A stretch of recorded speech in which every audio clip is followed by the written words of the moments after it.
behind me. Clearly, you can see it. We've had a chance to interview only a handful of people out here, and I think the consensus is, of course, that's AI. I told AI, I was like, give me an old, what did I say? I said, I don't know, I forgot. I said, give me an older black man wearing sackcloth. You know what I'm saying?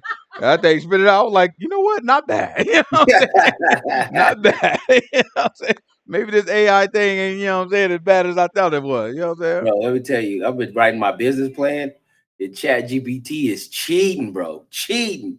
I think out of line. Yeah, they be talking about it at work. They be like, cause my job banned the chat GPT, but I guess I don't know. I guess some people found loopholes for it or something. They're like, yeah, you know what I'm saying? We can write this whole thing up. All you got to do is do this, that, and the other. They write it up perfectly. I was like, man, y'all out here cheating. I'm out here, you know what I'm saying, writing my procedures the hard way. You know what I'm saying? Yeah. They be out there cheating.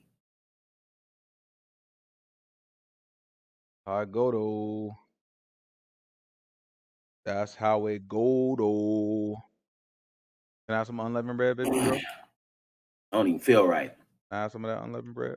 Like after I type it up in chat GPT, I go back and like revise that thing what I want to say. That thing gets tight though. Mm-hmm. That's some hard bread, man. That bread, man. I ain't never seen. That ain't nothing but T-ball. So every year I make my kids make unleavened bread. You know what I'm saying? They made some last night. Yeah. You know what I'm saying? So we got to Can't wait make for some some more pork. today because we ate it all. They roll the dough. You know.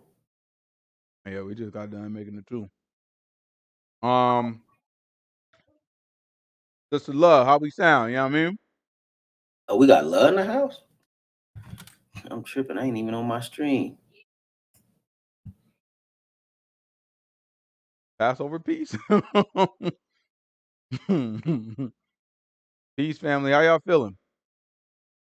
Sister Pamela, how we sound? Sister Sharon, how we sound? This would be called the You in there high typing. Sabbath. We need to turn your typing off. Hey, chill, man. I think that boy tight. Need to relax. Goodness gracious. All good. All right. We going live then. I mean, are we recording now? All right. On this high Sabbath day is what they would call it. That's right. It's the first day of unleavened bread. Peace. It's another opportunity to come together for us to come together and hear and learn of the word of the Most High God. I can't even do it right when Brother they Brandon say there? peace. Huh? Brother Brandon there? No, he said what? Yeah, I did. I was messing. I was like, whoa, what am I trying to say here? Nah, he they said they couldn't make it this morning. Okay. He said they gonna be here tonight, y'all willing. Okay. It's another opportunity for us to come together and hear and learn of the word of truth as given to us by the Most High God. All honor goes to the Father through the Son, whose name is Yahushua. In him lies the only hope for salvation. We know that it is obtained by grace through faith, not of works, lest anyone should boast, and given freely as a gift to all who obey him. Excuse me. We know that if we do not obey him, it is made manifest or made obvious that we do not believe. In this state, we should expect no good thing from the Most High. However, if anything we do get, whether it be a gift of tongues, a gift of prophecy, or any supernatural experience that we may have, it can and it will be used against us in the day of judgment. With that said, peace to the saints that are in the room, to the saints that couldn't make it, but no peace to the wicked. The only thing that we say to them is repent that they might live. All right. This is the day of unleavened bread, the first day of unleavened bread. Let's open up to this is Leviticus chapter actually give me Exodus chapter 12. What verse I want? Probably like 60 something. Exodus chapter 12. Long. It is long. Maybe I want Exodus chapter 12, maybe about 40 something, like 47, 30, maybe 37. Give me Exodus chapter 12, maybe 37. We got our journeys. That's the journey. What I'm looking for unleavened bread. Where give us the instructions of Passover? Where start at? You want 34? You want well No, you want like It may be further down.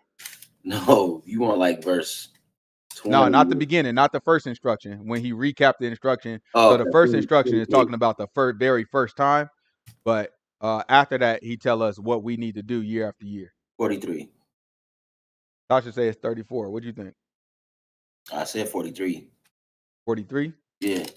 So this is Exodus chapter 12, verse 43. Let's see what the book says. Sister Sharon, you would know how the lamb was if you came. She out of Alonzo. She right down the street. You know what I mean? All right. I made all lamb just for you too. I was like, I ain't gonna get no other. Usually I do meat options. I do, little lamb, little steak. I was like, no options. If she come, she gotta eat lamb. You know what I mean? It was good though. All right, this is Exodus chapter 12, verse 43. Watch what the book say. And Yahuwah said unto Moses and Aaron, This is the ordinance of the Passover. There shall no stranger eat thereof. But every man's servant that is bought for money, when you have circumcised him, then shall he eat thereof. A foreigner, a hired servant, shall not eat thereof.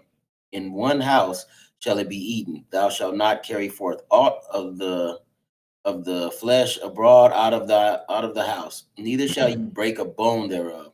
All the congregation of Israel shall keep it. And when a stranger shall sojourn with thee, and will keep the Passover of Yahuwah, let all his males be circumcised, and then let him come near and keep it. He shall be as one that is born in the land, for no uncircumcised person shall eat thereof. One law Right? shall So be he said, look, he started off telling her, look, don't let no strangers touch this thing. But then he go down later and he tell you, if a stranger is gonna touch it though, he got to be circumcised. So that tells you that the circumcision, for those of us reading the Bible in a year, we just got the circumcision from our father Abraham, right? Abraham was made a covenant with the Most High God. Most High God made a covenant with Abraham, and he told him anybody who's circumcised within your house, or anybody who's circumcised that's not of your house, right? They are a part of this covenant. So this is just the Most High God showing that what he promised to Abraham, it preceded the law, right? So this is a way for Gentiles to enter in through Abraham's covenant through the circumcision. This is important because this once we understand this, we understand when we read the New Testament, it gives us a foundation to understand what's happening in the New Testament. So when Paul says circumcision is nothing and uncircumcision is nothing, if you know our law, you know he's either crazy or he's on to something. You know what I'm saying? There's no in between, right? A lot of these brothers be in between about Paul, like, oh, well, maybe Paul, some of his stuff is true, some of it's not. Ain't no in between. He's either he's completely lost it, or the man is a genius. One of the two, right? This is let's keep going. This is Exodus 12. One law shall be for him that is homeborn, and unto the stranger that sojourns among you. Thus did all the children of Israel, and Yahuwah, as Yahuwah commanded Moses and Aaron, so they did. And it came to pass that self same day that Yahuwah did bring the children of Israel out of the land of Egypt by their armies. Right? So after that, he brought us out of the land of Egypt. He put 9 plagues on these people, on the Egyptians. Then the last one, he warned it. He said, go ahead and put, kill that lamb. Only one per household, right? That means we couldn't even take the lamb out of the house. You might have people, you could have one household, right? You could have one lamb that feeds multiple households, right? That was part of our law. If we had, if the lamb was too much, we could have multiple households eat one lamb. But guess what? You had to stay in that house, right? And you had to because the blood for that lamb was over that house, right? So if you left that house, then you risking your head. So according to our tradition, now you can't pack leftover lamb and go take it to somebody, right? And you can't let the lamb wait over to the next day. Both of those are against our law, right? Because it has to remind us that our whole goal was we have to stay in this house, right? If we don't stay in this house, then out there, that's where the firstborn, that's where the angel of death is going, right? Keep going. Watch this.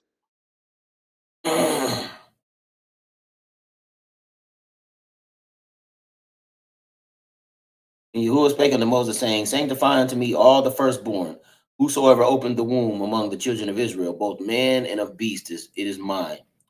And Moses said unto the people, Remember this day in which ye came out from Egypt, out of the house of bondage. For by strength of hand Yahuwah brought you out from this place. There shall no leavened bread be eaten. This day came ye out in the month of Abib, and it shall be when Yahuwah shall bring thee into the land of the Canaanites, the Hivites, and the Amorites, and the Hivites, and the Jebusites, which he sware unto thy fathers to give thee, a land flowing with milk and honey. Thou shalt keep this service in this month. 7 days shalt thou eat unleavened bread, and in the seventh day shall be the feast of Yahuwah. Unleavened bread shall be eaten 7 days, and there shall no leavened bread be seen with thee, neither shall there be leaven seen with thee in all thy quarters. All right. So now for the next week, we don't consume leavened bread. Right? A lot of people will try to tell us what leavened bread means and what it stands for, but what we're reading right now is telling us we had to get out everything that we do on Passover and in the week of unleavened bread is to represent our escape from Egypt. Right? That is what this whole memorial is about. Right? So we had to get out quickly. The process of leavening bread wasn't a slow process. Right? You got beat down your meat and eat it and do all that stuff, you know what I'm saying? All the freaky zid and all that. Then you would set that thing down somewhere and let it sit for hours for it to rise before you bake it. Right? Right now, they give us leavening agents is what they call it. Right? So you put yeast directly into the bread, right? Or you put baking soda or baking powder, whatever they use, right? Directly into the bread. And then what that does is that speeds up that fermenting process. But really, naturally, when you let bread sit, it ferments on its own and it rises on its own. Then you put it in the oven and then you bake it. We didn't have time for that. So all we did is we took the dough as it was, rolled it out, and got loose to cook it because that was us moving in a hurry. We didn't have time to let the bread sit and leaven. And that's why we have unleavened bread for for this week, right? To represent how we had to move very quickly, right? We had to move quicker than normal, right? So that's what we do today. The first day of unleavened bread, like the brother said at the beginning, is a high Sabbath, right? Which means it's a Sabbath day where no servile work is done. And then the last day of unleavened bread is also a high Sabbath, a servile work day, a day where no servile work is done. Um, those days are also called sacred assemblies or days of sacred assembly or holy convocation if you read in the King James version. All that means is those are days that people come together in the honor of the Most High God. So this would be a day that we would, all gather together for honor and Most High God. So that's why we're doing an extra Bible study today, so we can go over the book. And today we are going to cover the book of Job, right? Book of Job. I know we reference the book of Job a lot, but I don't think we actually broke this book down since maybe 2000 in 2000. No, not 2010. It would have been 2000 like 11 or 12, maybe 12. You know what Well, it I'm would have saying? been like 2014. We wasn't even in the book in 12. We wasn't what? Yeah, We we wasn't was. even in the Bible in 2012. Definitely was in there in 2012. But you're We right. We wasn't. probably wasn't. We probably wasn't teaching it. Yeah, we didn't know it in 2012. We just reading it. Yeah, we probably wasn't teaching it. We had doing in 2012. We were doing the Bible study at me and Tasha house, the apartment. But that's the one, what I'm saying? We were just sitting around, what I'm saying? Just sitting around talking about what we read. Yeah. That was 2012, 2013. But yeah, you're probably right. 2014 is when we start cutting on the cameras. But yeah, so it's been a long time. You know what I'm saying? It's been the very beginning before we broke down the book of Job. And I couldn't even find a video for it. I know I got one somewhere, but I couldn't find it. So we'll take this time to go over the book of Job, go over it in a lot more detail than I remember going over it before. And hopefully it'll be a blessing. This will probably be a two-part because the book of Job is big, it's huge, it's 42 chapters. So it'll probably be two parts before we break it down. We just gonna skim through it. The goal of this is to make sure we really, really, as always, right, put ourselves in the place of Job and in the place of his friends, right? We go into it. The downside of reading the Bible sometimes is that we know the winners and the losers already, right? So having that knowledge, we lose the ability to make it real to us, because we know in the end God win, and we know in the end those who believe in Yahushua win, and we know in the end Yahushua win, and we know everybody else lose, right? Satan lose, the angels that follow Satan lose, the people that follow Satan lose, everybody lose. So we know the winners and losers. So sometimes when we reading what's in the book, since we know David is already seen as a righteous man and he's in prophecy, we lose how David may have felt going through a lot of these challenges. Since we already know Esau is going to be eventually seen as negative and have prophecy against his whole nations, we lose how Esau as a human being may have felt when he was going through some of these challenges. What may have led to him making certain decisions, right? And so I don't want us to lose that, right? I want us to make ourselves dumb, right? We don't know nothing. Let's look into it. When we read through this, we don't know if Job is right. We don't know if his friends are right. I just want us to look at it and see if this were happening to us and people were saying these things to us today, how would we feel? I think if we do that, y'all will find this very confusing, right? Y'all will look at this and y'all say, well, I feel like Job friends got a point. I feel like they was right about some stuff. And that is the danger. Everybody talking and everybody sound right. Everybody got a point. Everybody technically is correct, right? But what we'll learn here is we not being technical enough. The Most High God drills down to the point of the matter, and He provides judgment. And this is, to me, one of the most beautiful books in the Bible for showing that how everybody talking and everybody can sound right until somebody who is actually right comes in and divides everything for you. Okay? Let's open up. This is the book of Job. This is chapter 1.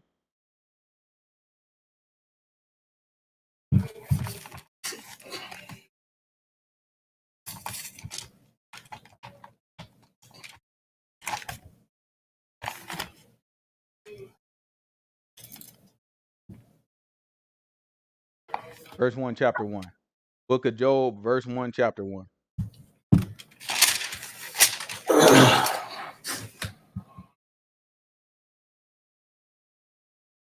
There was a man in the land of Uz whose name was Job. And that man was perfect and upright, and one that feared God and eschewed evil. Hold on. Sister Pamela said, what you say? But having those feelings is a catch 22. The heart is deceitful and wicked. Yes, right? But that's why it's important for us to have those feelings. You can't escape having the feelings, right? Having the feelings ain't the catch 22. How you respond to the feelings is the catch 22. How you behave as a result of feelings is the catch 22. Feeling ain't nothing wrong with feelings. Ain't nothing wrong with it ain't nothing wrong with your heart. When your heart tell you, you know what, you really, really just need to do that, or you really, really should feel this way about that. Ain't nothing wrong with your heart. That's what your heart is there for, right? The catch 22 is I feel sad, so now I'm not going to talk to my friend. I'm not going to talk to my family. I'm not going to do these things. Right? When your feelings cause you to do something that's against what the Most High God calls you to do, that's the catch 22. So that is why it's important for us to imagine how our ancestors felt and how the men of God that we read about in the book felt, because through those, and how even the sinners, right, the ones that misstep and we know confirmed that they sinners and they disobey God, if we can understand how they felt, then we can guard ourselves towards our responses and the temptations that will come when we feel those same things, right? When I'm beat up and hurt and I feel like the world is against me and I feel like none of my friends is trying to help me, right? I can look at Job and say, that's the same way he felt.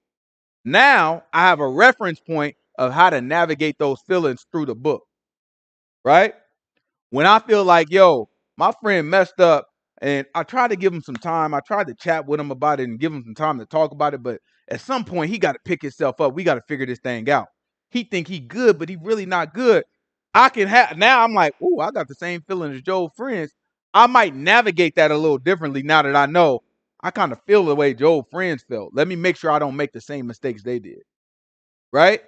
That's what's important, is recognizing the feelings and then making sure that our behavior, even if we have those feelings, right, can cause us to execute in a way that the Most High God will look at us and say, you know what?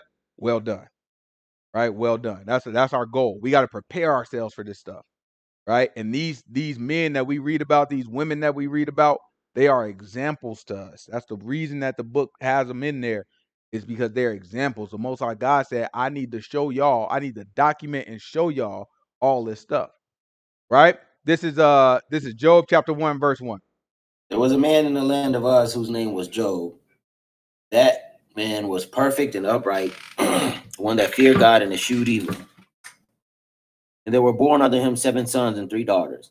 His substance also was 7,000 sheep, 3,000 camels, and 500 yoke of oxen, 500 she donkeys, and a very great household, so that this man was the greatest of all the men of the east. And his sons went and feasted in their houses, every one his day, and sent and called for their 3 sisters to eat and drink with them. And it was so, when the days of their feasting were gone about, that Job So sent. look at this. Hold on. He got 7 sons, 3 daughters. Right? Book said he had, 7,000 sheep? It was 3,000 sheep. 7,000 sheep, 3,000 camels, Right? 500, 3,000 camels. And what was the oxen? 500 yoke of oxen, And he had 500 yoke of oxen. and I 500 just want us to, slowly walk through this thing, because you got to feel my man. Right now, he doing good. Right? Got a beautiful family. Right? Beautiful family. Got all the stuff in the world. The book say did it say he is the richest man? He's the greatest man of all the men in the east. He is the greatest of all the men in the East. So people know this man. It's not like he's, like a nobody. They know who Job is, right? And he got it going on. He has it all. Now let's slowly walk through how this happens. And imagine how my man is feeling when this happens. Keep going. And it was so, when the day, and it also said he was perfect, upright. Mm-hmm. And it was so, when the days of their feasting were gone about, that Job sinned and sanctified them, and rose up early in the morning and offered burnt offerings according to the number of them all. For Job said, it may be that my sons have sinned and cursed God in their hearts. Thus did Job continually. Right? So now Job, as a righteous man, an upright man, he thinks about his children. Think about what would it mean as a parent to take these steps, right? He thinks about this cheer. He know they out there doing what they do. And he said, you know what? Just in case they may have sinned, let me make my sacrifice to the Most High God. Right? So he's sacrificing for his children, not even knowing whether they sinned or not. It's just something that he customarily does. Right? That type of parent is the type of parent that absolutely adores and loves their children.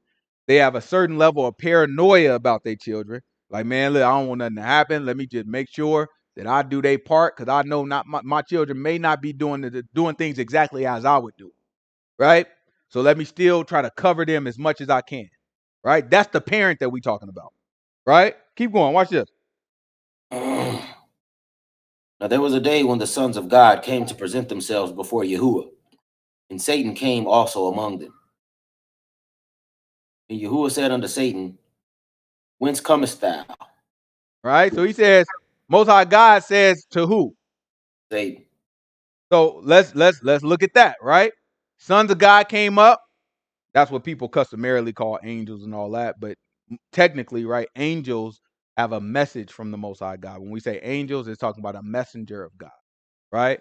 The sons of God is something that's directly created from God. Now, you could have something directly created from God that also has a message, right? So an example of something directly created from God would be like the cherubim, right? Those would be sons of God, right? And another example of something directly created from God would be Adam, right? But was Cain directly created from God? No. No, Cain was created through Adam. So the Most High God didn't directly create him, right?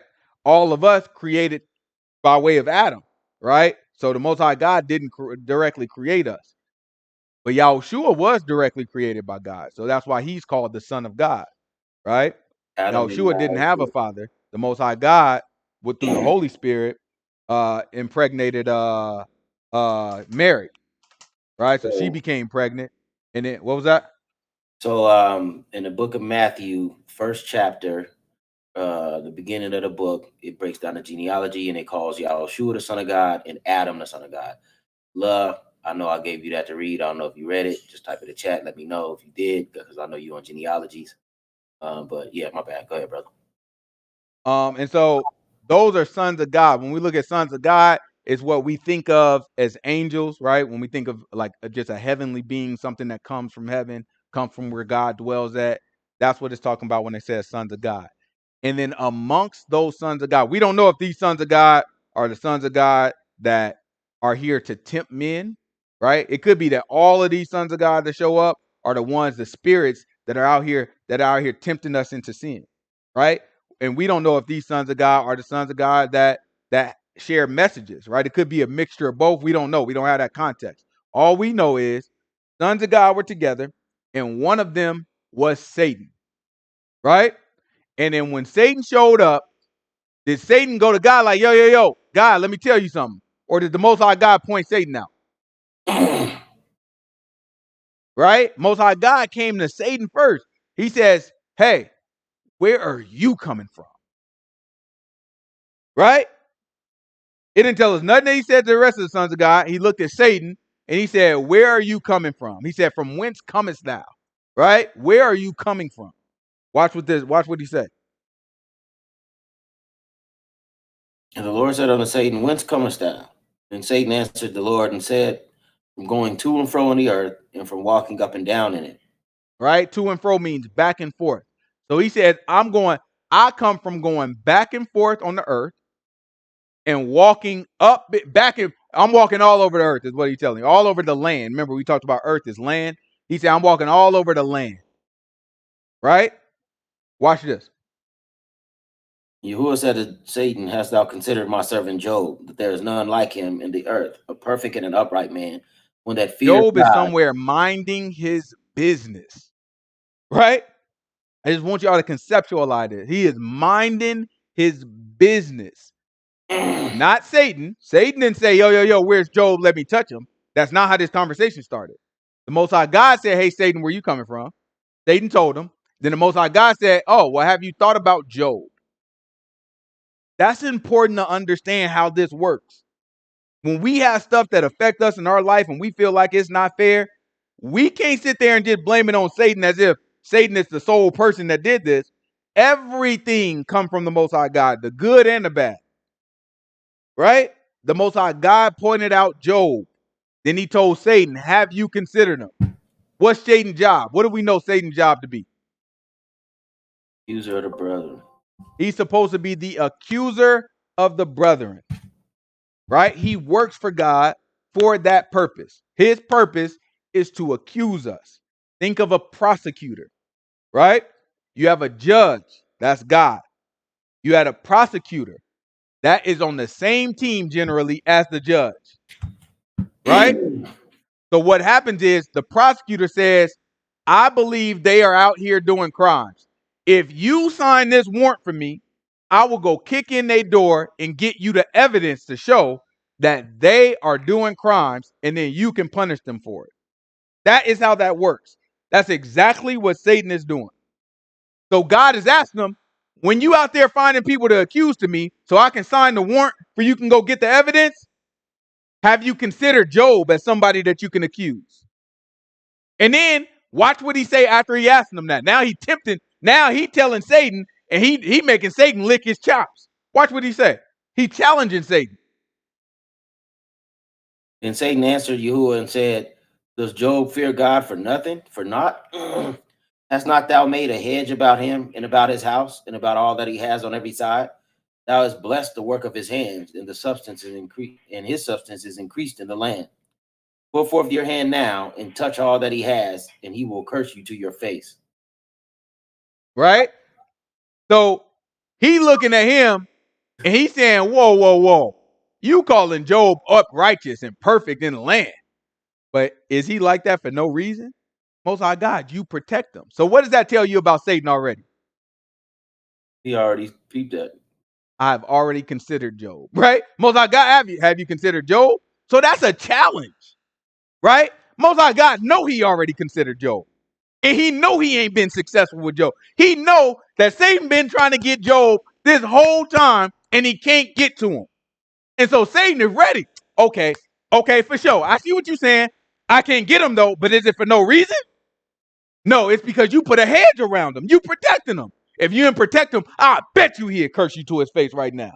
Right? Satan is looking like, let me at him. You protect. You won't let me get close to him. So now watch what the Most High God say. Oh wait, I don't want y'all to miss. Satan said, go back one verse for me. Watch what Satan say. Put forth thine hand now and touch all He that he said, has. put forth what? Thine hand now. Who's the thine hand in that position? God. He's asking God to put his hand against Job. This is not an enemy talking to a enemy. This is not God versus Satan. This is a worker requesting God to unhedge Job and put his hand against him. So when something happened to Job, who did it? Satan or God?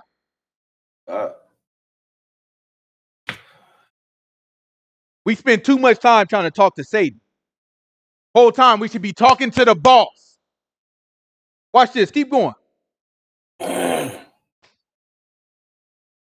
Yahuwah said unto Satan, behold, all that he has is in your power. Only upon himself put forth not thine hand. Right? He said, okay, listen. Everything that the man has, what does he have? 7 kids, 3 daughters, right?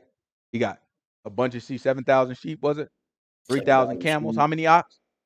500 yoke of oxen, 3,000 Right. camels, 500 And he sheep. got a bunch of donkeys. Right? That's everything that he has. He got a bunch of servants, right? He got a great reputation. All that he has. Those are things that he has, right? Most High God said, everything he has, go ahead and get him. Don't touch him physically. Physically, you can't touch him. But everything he has is all in your power. So now he's given Satan that authority. A lot of people look at it, and even me, I catch myself saying this sometimes though. Well, God allowed. I don't like that no more. It's not allowed, right? It's not allowed. No, he commanded. It's not just like allowed is like passive, like, oh, something's happening and I could do something about it, but I'm not. I'm just going to sit back. That's passive. There ain't nothing passive about God, right? No, the Most High God proactively called Satan out, proactively called Job out, proactively then said, it's all in your power. Do it. What did he say? Read it again. Watch this. The Lord said unto Satan, behold, all that he has is in thy power. Only upon himself put forth thine hand, not forth thine hand. So Satan Right? went Keep forth. going. So Satan went forth from the presence of Yahuwah. And there was a day when the sons of his daughters were eating and drinking wine in their eldest brother's house. And there came a messenger unto Job and said, the oxen were plowing and the donkeys feeding beside them. And the Sabians fell upon them and took them away. Yea, they have slain the servants with the edge of the sword, and I only am escaped alone to tell thee. Right? So now the Sabians came and they looking like, yo, we see some resources over here. Which ones they get? The oxen? Yep. They grabbed the oxen. They said, look, everybody get back. I said, get back. They grabbed the oxen. Some of the servants probably tried to run up on them. They said, boy, what you see? And start killing all them boys. Only one servant escaped. And they took all the oxen and took it down.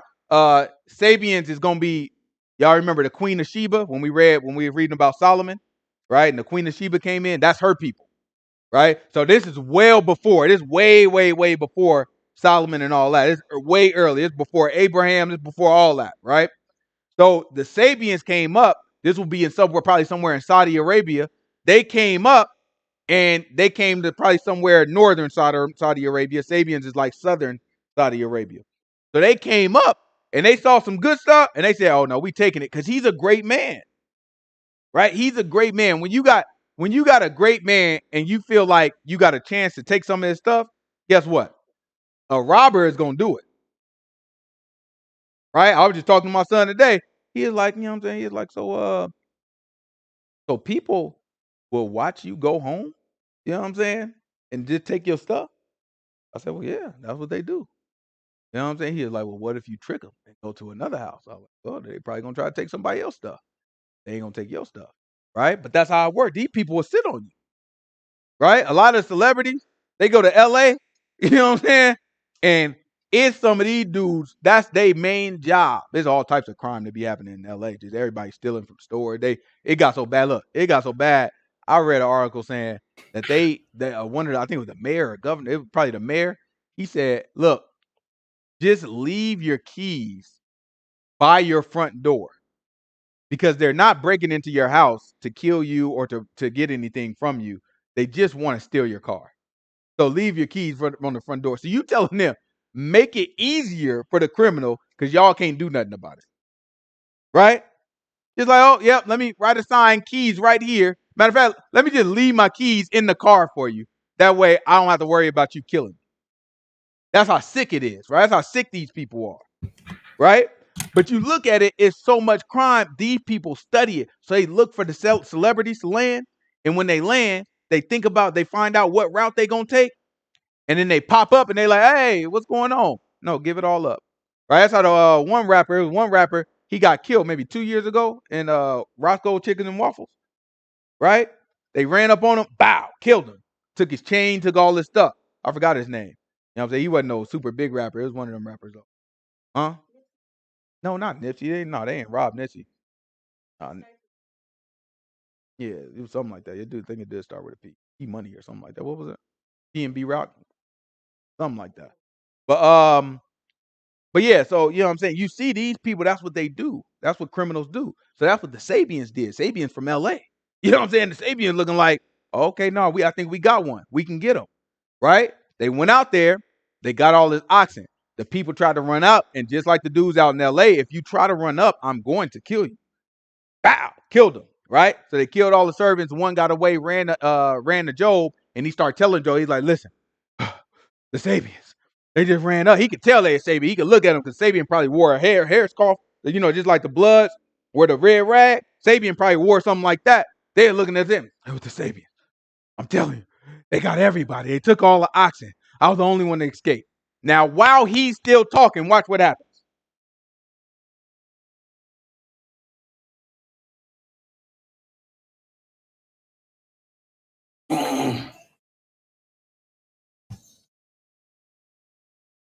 So, Sister Love had a question. She was saying, is it incorrect to give my attention towards Satan in anything that happens, but instead we should be determined to stay on the path despite temptations?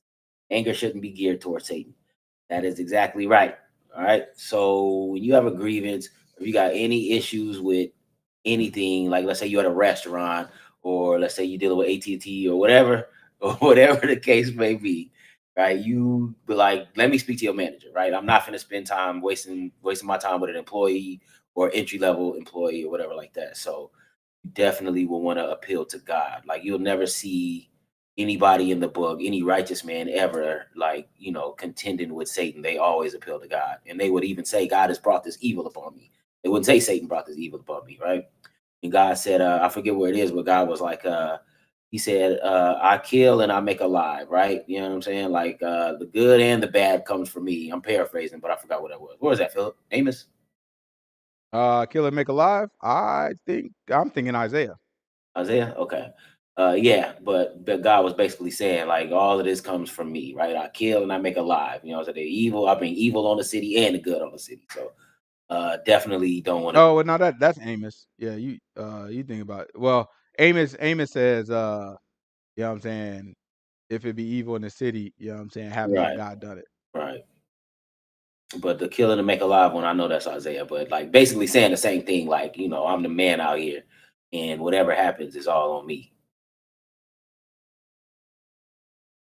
So let's look at the gentleman is still, the servant is still the one that escaped. He's still talking. You got to imagine if that happened in front of you, you lost everybody. All the people you work with, dead, right? You responsible for the oxen, lost them. So you panicking and you running and you probably want to, you know how people panic and they experience something traumatic. They want to tell a story and tell every little detail of the story. So he's only gotten through like the high level of the story. Everybody dead, oxen gone. It was the Sabians that did it, right? While he's still trying, he probably trying to go into all the details. Like, man, look, first I saw somebody, but I didn't know that was, you know what I'm saying? I thought it was one of the kids over there playing. And so I walked up. He tried to go over through all the detail. Then watch when he's still talking. Watch this. While he was yet speaking, there came another and said, the fire of God is fallen from heaven and has burned up the sheep and the Now servants stop. and consumed The them. fire of God has fallen from heaven. The first one, Job might look at that and be like, whew, it's not the first time I've been robbed. You know what I'm saying? Probably not the first time Job been robbed. It's probably the worst. He's like, not the first time I've been robbed. We lost some people out here. It's a very sad day.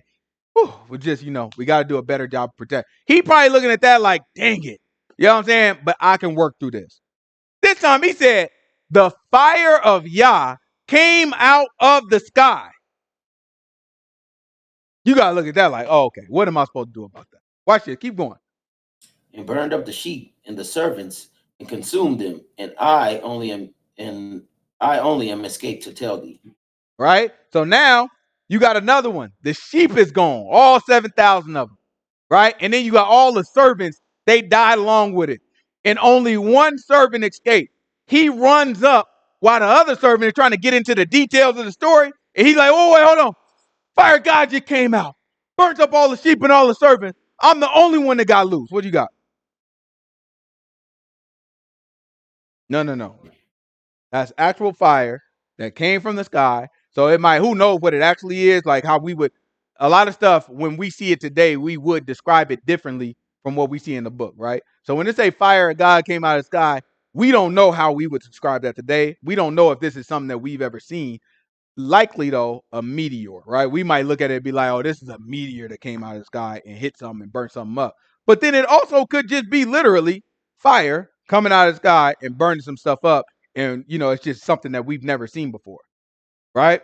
So we don't really know exactly. All we know is what he saw was fire coming out of the sky, burnt up everything, killed all the servants, right? So now he trying to go into the details. He looking like, man, it's me imagining, right? He looked up and I saw something up in the sky, and I'm like, what? What is that? Then the next thing I know, boom, I told Joey to run. Joey, get out the way. And then while he's still talking, watch what happened. While he was yet speaking, there came another and said, the Chaldeans made out 3 bands and fell upon the camels and carried them away, yea, and slain the servants with the edge of the sword. And I only am escaped alone to tell thee. Right? So the Chaldeans, just like the Sabians, the Chaldeans came in and they saw a lick. They like, nah, we need them camels. I need that. You know what I'm saying? Give me the camels. Sit your butt down. Or you go. They didn't sit down. Got killed them all. Everyone except for one servant. He ran away. He see the other two talking. He don't know what they talking about, and I ain't got time to wait. I'm just jumping in. Yo. Sorry. Look, Job, the camels, the Chaldeans. No, they just took them. So Job is looking at 3 different properties. Like I like to imagine, like this is probably not all at his house, right? He probably got properties, right, where he keep all 7,000. You're not gonna keep that in your backyard, right?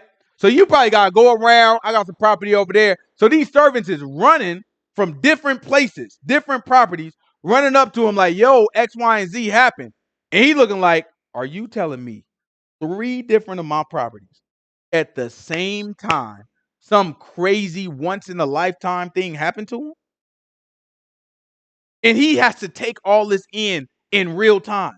So he's sitting there, somebody explains something to him. Somebody run up and explain something. Then another one run up and explain something. And all this is happening, and all he hear is death and resources. My servants is dead. My resources is gone. Okay, let's see what else happened. While he was yet speaking, there came another also and said, thy sons and thy daughters were eating and drinking wine in their eldest brother's house. And behold, there came a great wind from the wilderness and smote the 4 corners of the house, and it fell upon the young men. And they are all Right? So dead. now you have a wind that came from the wilderness, a strong wind. It blew so hard that it knocked the house over, and the house fell on him. It fell on his kids, fell on all his sons and his daughters and the servants that were with him. And he said he's gonna be the only one that escaped. Watch this. And behold, there came a great wind from the wilderness and smote the four corners of the house, and it fell upon the young men, and they are dead, and I am only escaped alone to tell thee. Then Job arose and ripped his mantle and He shaved ripped his it. head. Boom, his mantle is his clothes. He ripped it. He just got up and he ripped that thing off. Then watch what he did next. And shaved his head and fell down upon the ground and worshipped. Right? Then he shaved his head and he fell down on the ground and he began to worship the Most High God. But watch what the Most High God said about it. And he said, naked came I out of my mother's womb, and naked shall I return there. Yahuwah gives, Yahuwah has taken it away. Blessed be the name of Yahuwah. In all this, Job sinned not, nor charged God foolishly. Right? So the book confirmed for us that Job didn't sin in what he did. This is how we know this is before our law. Right? Because our law says you can't shave your head for the dead. Right? That's against our law. So we can't shave our head for the dead. So if had it been when our law was in place, he would have been it would have been charged to him as sin. But since that instruction hadn't been given at this point, he shaved his head. That's not a sin for him. So in everything that he did, based off of the instruction that he's gotten, based off of what he understands to be a sin, he has not sinned. And the book confirms it for us. Right? He acknowledged that the Most High God gives, so it's the Most High God's right to take away. But understand the pain that this man got to feel. Not only did I lose all my resources, which is like, maybe I can do something about that. But when the man heard that his kids died, oh, he got up, right? He got up, ripped his mantle, shaved his head.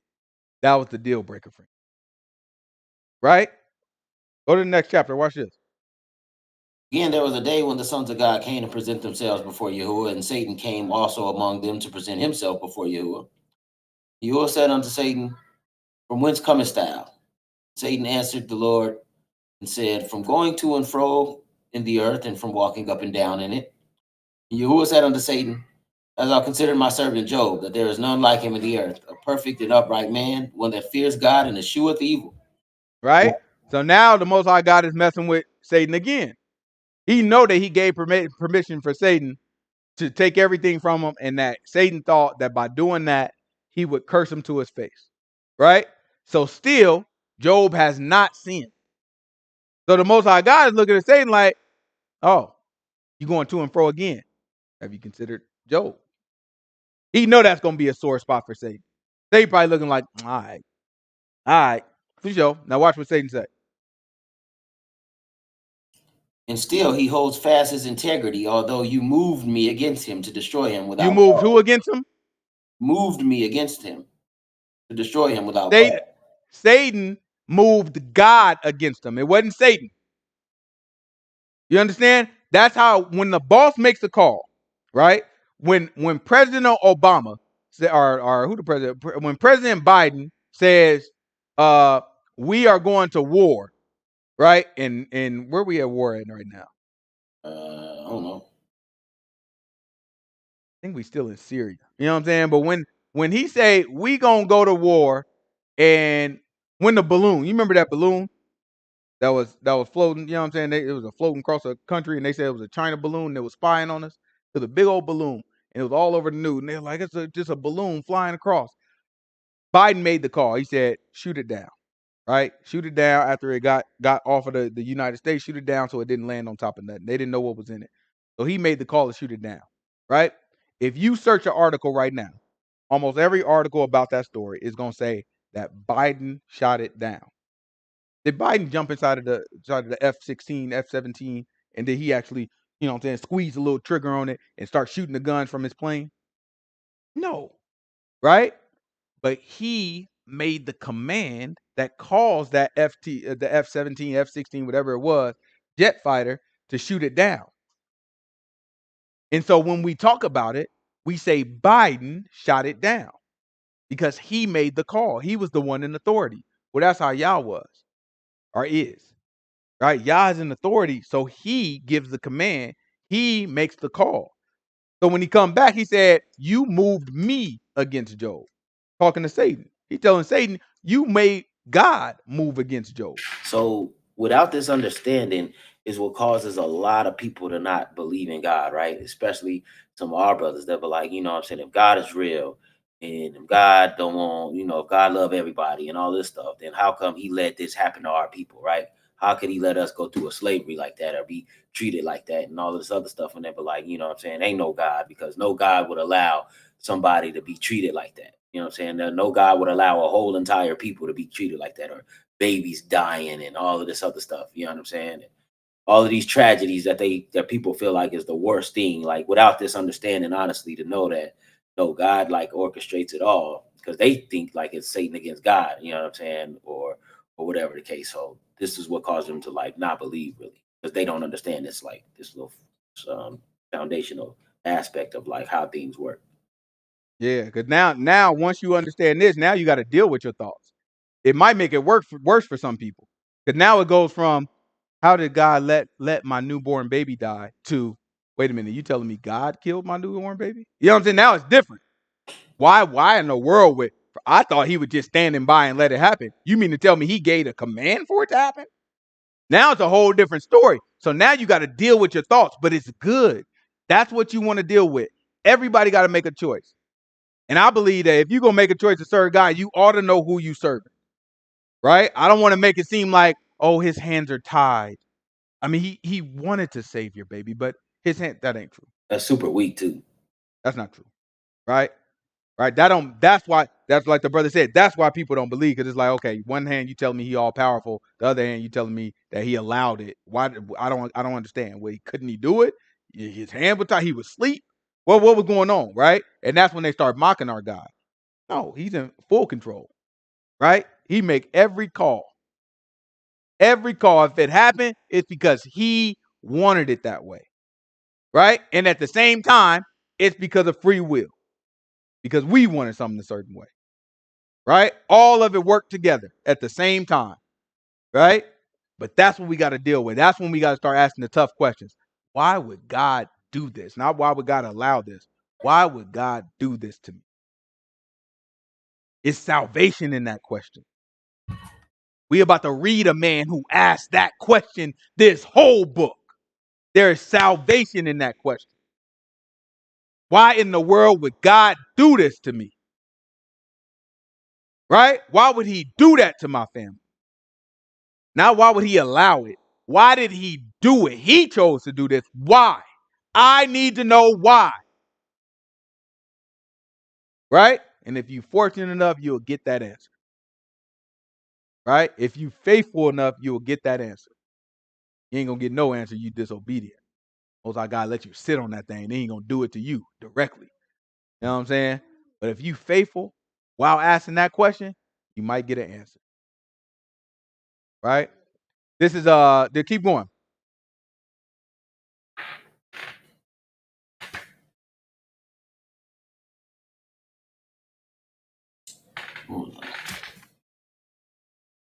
Hold on, wait, let me find my place.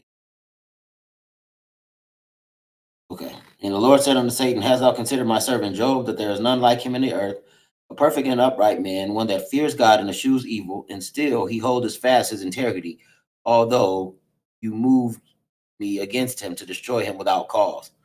And Satan answered Yahuwah and said, skin for skin, yea, all that a man has he will give for his life. But put forth thine hand now, and touch his bone and his flesh, and he will curse thee to thy face. Right? So now Satan is moving the goalpost. He like, okay, for sure. You was right. You was right. He still uphold, but skin for skin. You know what I'm saying? Let me touch that boy. Let me get at his flesh and bones. I bet you that boy will curse you. He's accusing Job. And he's asking God, can I go gather the evidence? Excuse me, goodness gracious. Can I go gather the evidence to prove it? Let me test him. That's what prosecutors do, right? They had a warrant sign, or they have, you know what I'm saying, can I wiretap them? You know what I'm saying?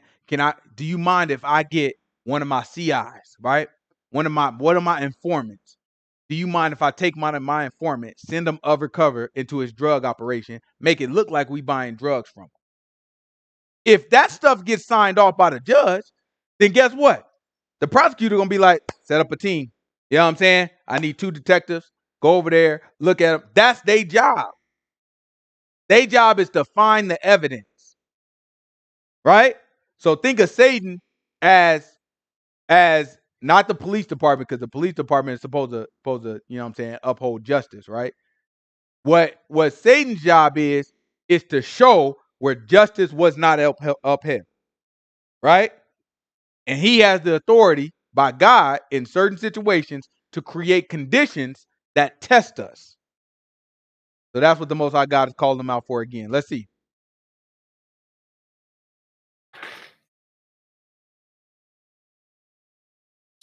And Yahuwah said unto Satan, Behold, he is in thine hand, but save his life. Mm-hmm. So Satan went forth from the presence of Yahuwah and smote Job with sore boils from the sole of his foot until his crown. Right? So all over his body, he got boils. Watching them things itch. Watch what he says. Stop, baby girl. Don't do that. Pick it And up he right. took him a potsherd and scraped himself, a potsherd to scrape himself withal. And he sat Right? And so down look, ashes. he grabbed, like, you know what I'm saying, you got pottery, clay pottery. He got a piece of that broke off, and then he just starts scraping himself with it because it itch. He's sitting there, oh man, all over his body. Right? That man's suffering. So you got to think about his last few days. He lost relatively everything, right? Then after that, he gets struck with all these boils. He don't know what's wrong with it. Everybody looking at him like, ugh, what's wrong with him? Right? He's sitting there scratching himself with it all over his body. He said from the sole of his feet. So even underneath his feet, he's scratching everything. Scratching his head, everything. Scratching. Right? Keep going.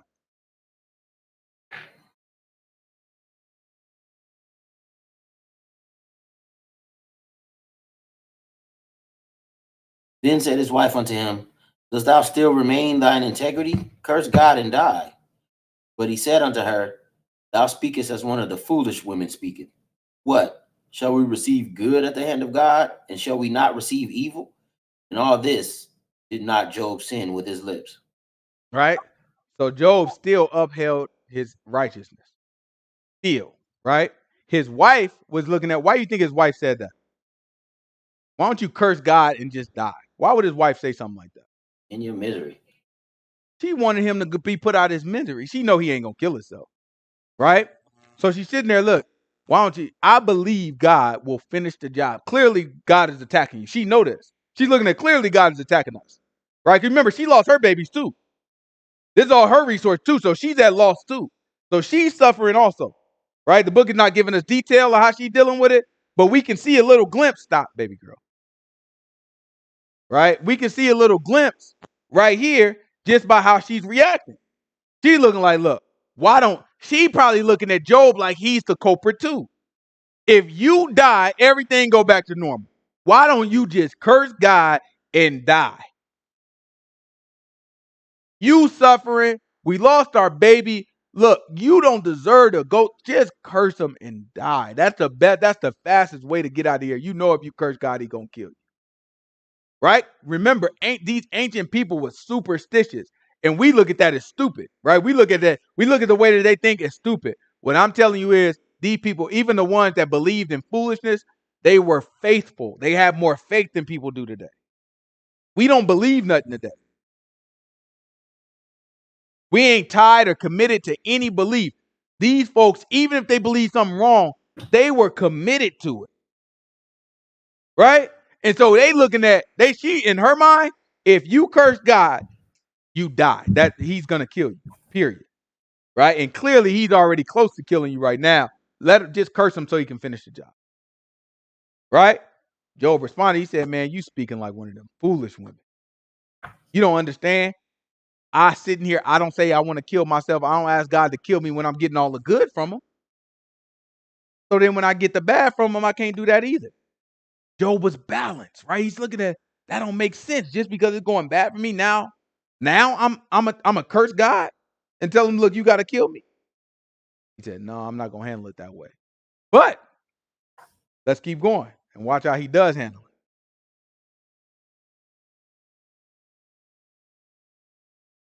it. Now, when Job's three friends heard of all this evil that was come upon him, they came every one from his own place: Eliphaz the Temanite, Bildad the Shuhite, and Zophar the Amathite. For they had made an appointment together to come to mourn with him and to comfort him. And when they lifted up their eyes afar off and knew him not, they lifted up their voices and wept, and they rent every one his mantle and sprinkled dust upon their heads toward heaven. So they sat down with him upon the ground 7 days and 7 nights, and none spake a word to him, for they saw that his grief was very great. Mm-hmm. Keep going.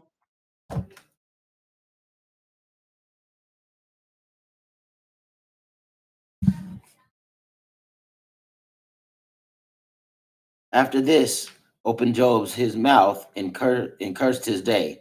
And Job Right. spake and So said, the first thing he did is he opened his mouth, and it says after this. So it started off the chapter with after this. The reason why I say that is because in the last chapter, what we just read, it said that they sat down for 7 days.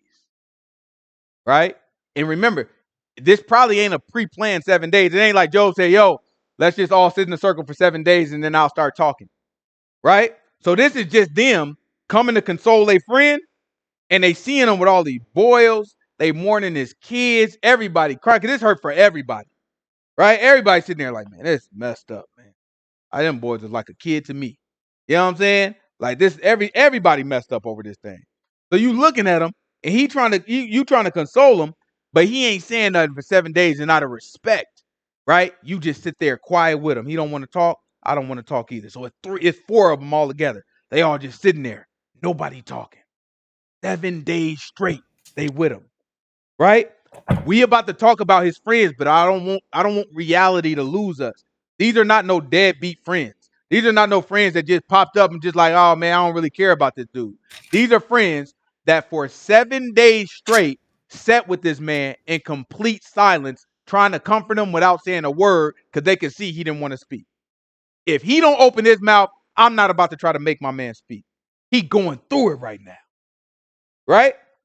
This is the respect they have for Job. They sat there 7 days, no speaking.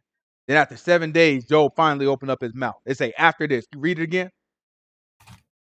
after this, he opened, after this, after this, opened Job his mouth and cursed his day. And Job spake and said, let the day So perish, instead of cursing God, what did he curse? his day. He cursed himself, his day. Watch what he say.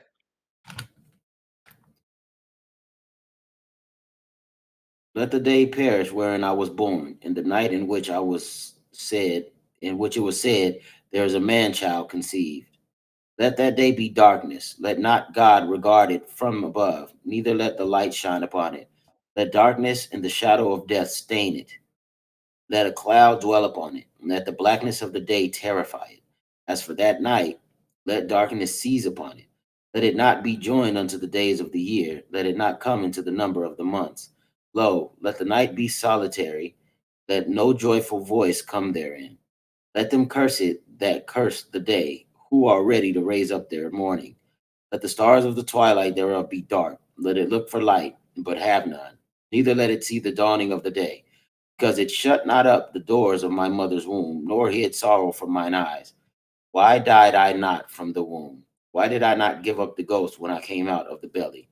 Right? He's saying, why didn't I just die as a baby? I wish I just would have died as a baby. Right? Or just not even come up the womb. Watch what he say next.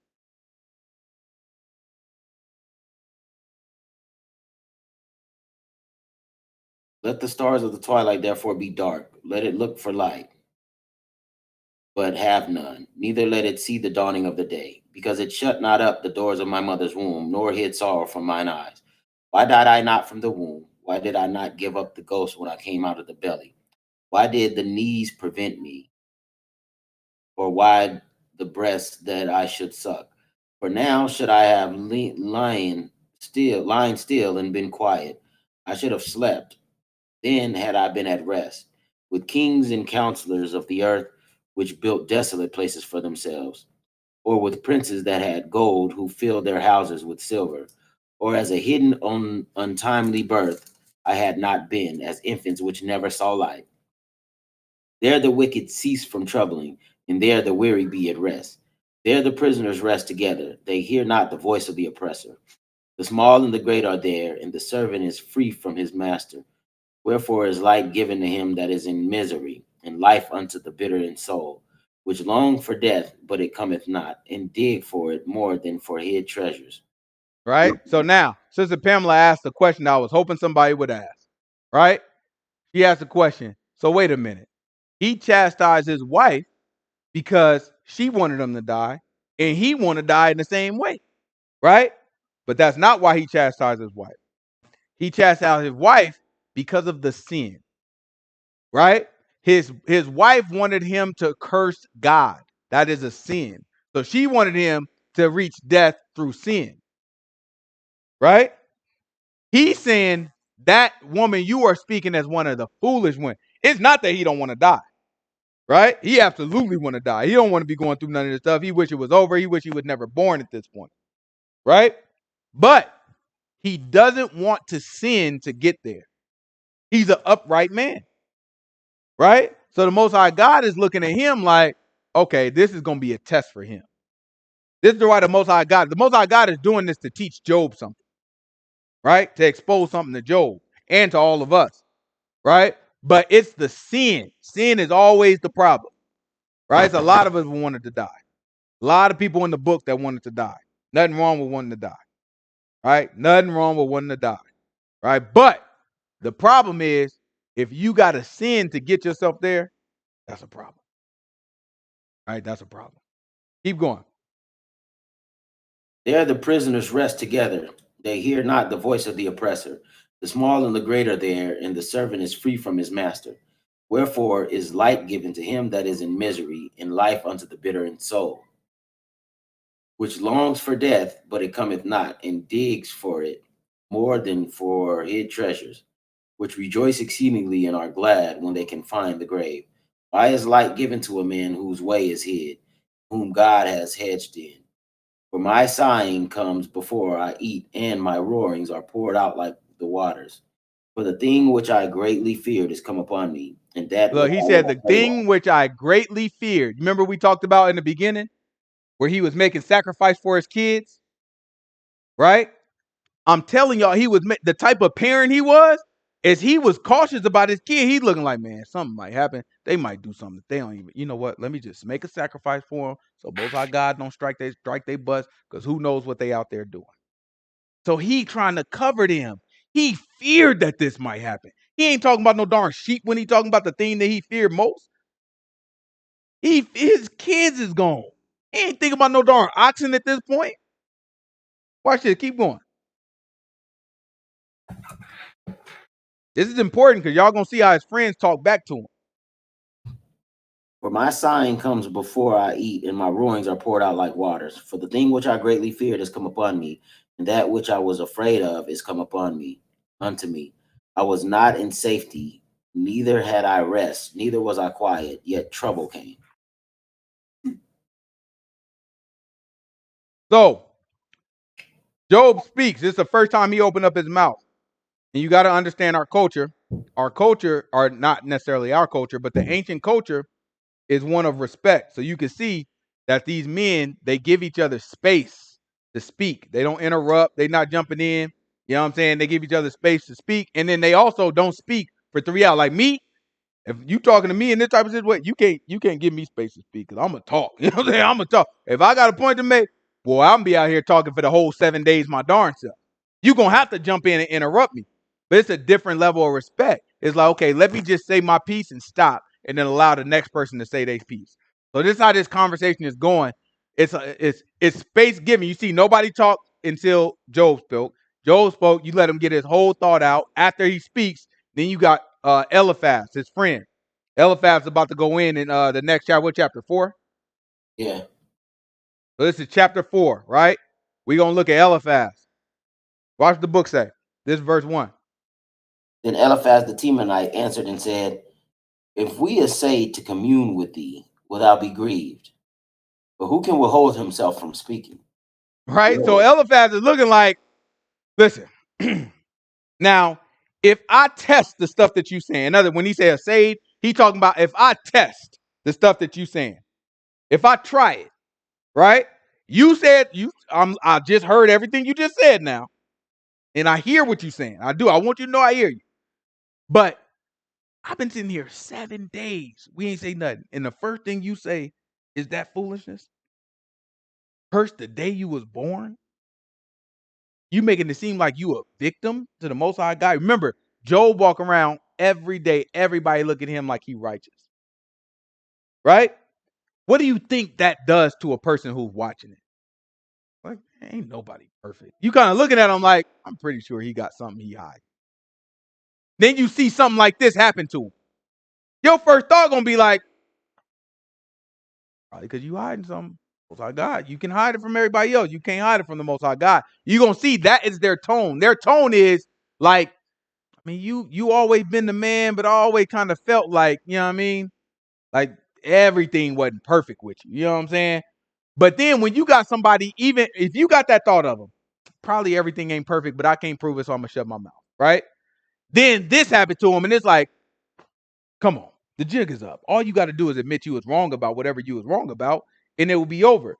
So that's the perspective that you're about to see his friends come from. They come from the perspective of, I don't know what you did, but I know you did something, and God is doing this to you because you're trying to hide it from him like you hiding it from all of us.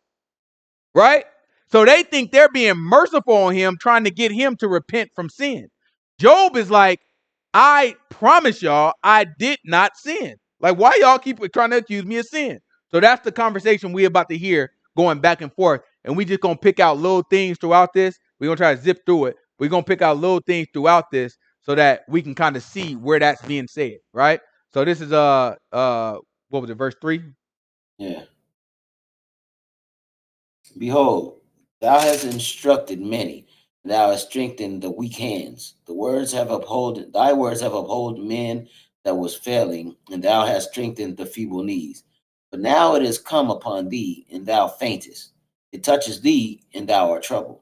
Is not Right? So he's saying you're used to being in position. What he telling them? You're used to being in position where you can help people, right? When you can give people advice. But now you're in position where you need advice and you can't handle it. He basically saying, do you mind? I'm about to say something there. And if I say something, are you going to be offended at what I say? That's what he came by, what he started with. I'm going to say something. Are you going to be offended at what I say? Then he came on, he trying to tell him, usually you the one at the top helping everybody up because you a great man. Now you in position and you in trouble. Now I'm asking you, can you accept some advice from me now? Can you hear what I got to say now? Right? Jump on down to verse 12. now a thing was secretly brought to me in mine Right? So ear, now Eliphaz is about to explain a vision that he had. Right? Watch this. A thing was secretly brought to me. and mine ear received a little thereof. In thoughts from the visions of the night, when deep sleep falleth on men, fear came upon me, and trembling, which made all my bones to shake. Then the Hold spirit on one cast. second. So Sister Pamela said they don't believe the prophet that said that he give and he taketh away, he kill and maketh alive. That prophet don't exist Yeah. at this point, right? What we reading right now, this is before any prophet book that we ever read, Mm. right? At this point, the only thing that there's no book that we reading in the Bible that has been created at this point, right? Genesis is being played out. I don't know exactly what time he lived in, but maybe Abraham is alive when he lived, right? Maybe Abraham ain't even born yet, right? But it's somewhere. I believe some of these folks to be descendants of Nahor. So you know what I'm saying? It's somewhere in there. It's like Abraham, Isaac, Jacob, probably somewhere in what we reading right now in the Bible in the year. You know what I'm saying? In mid Genesis is probably what was where this is taking place, right? So it hasn't happened yet. We don't know anything. We don't got no law. We don't know anything at this point. The people that's talking are only basing it off of what's being handed down or the little stuff that's been written down, but they don't have a full revelation of the Most High God. And you can tell, right? But I want us to think about it from their point of view that we don't really have a ton of information. We know some stuff is right. We know some stuff is wrong. And that's what we are. We trying to guess based off of the information that we have. It's the exact same thing that people do today, except people do have the information. They just don't look at it. You know what I'm saying? But it's the exact same thing that people do today. Watch this. Keep going.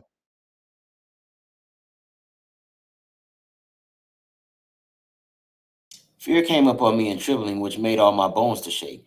Then the spirit passed before my face, and the hair of my flesh stood up. It stood still, but I could not discern the form thereof. An image was before my eyes.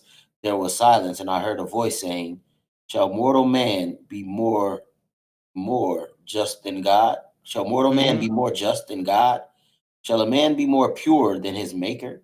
Behold, he put no trust in his servants, and his angels he charged with folly. How much less in them that dwell in houses of clay, whose foundation is in the dust, which are So the called." point that he's trying to make is he saw a vision, and the vision led him to believe, hold on, is it possible for a man to be more just than God? The Most High God don't value man. Is there anything wrong with what he said so far? No. Nothing wrong with what he said, right? So he's looking at Job as like, you can't make yourself more just than God. You know what I'm saying? Is there anybody more just than God? Don't you know that you made from clay? Jump on down.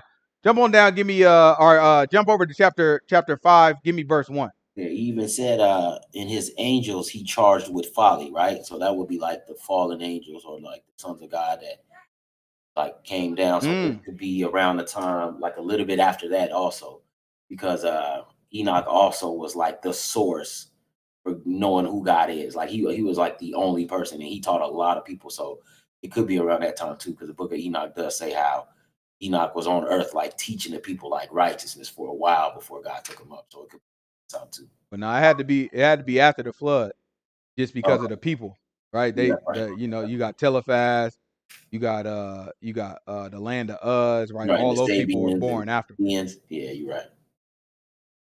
Um, you said But nevertheless, Noah certainly, you know what I'm saying, Noah, Shem, the people certainly would have passed down that information. You know what I'm saying? Because they were connected to the people before the flood, and they had that information. Certainly, it would have been passed down. But that is a good catch, right? That he said he charged the angels with folly. So he's referencing Genesis 6, mhm. where the sons of God came down and you know what I'm saying, and they dealt with the women. Keep going. You said This chapter is 5. Job chapter 5, verse 1. Call now if there be any that will answer thee, and to which of the saints wilt thou turn? For wrath kills the foolish man, and envy slays the silly one.